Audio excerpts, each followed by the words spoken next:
We are excited to show you a demo of a new Specify WorkBench, which would soon be available for use. So, for example, here I imported my data into Specify, and after I done that, I'm presented with a choice to map the columns to the database. So let's go ahead and do that. And in my case, most of the tables, or most of my fields belong to the locality table. So I'm gonna use that as my base table. And then it's going to map everything automatically in relation to the database. But we see that some fields weren't mapped yet.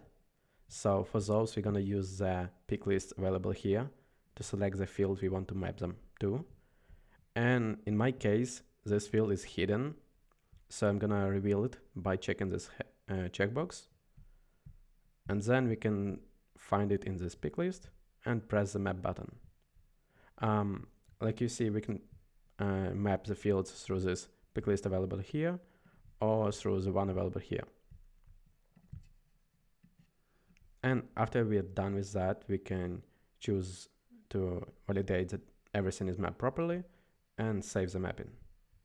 So now that we are done, all the columns in our dataset have the respective column icon, table icon, and we can choose to edit any of the cells, and it will automatically run the validation and highlights the row in blue if it contains new data, or in red if it contains invalid data. And we also see the error message, so let's fix it. And after we're done, we can save our changes and start the upload process.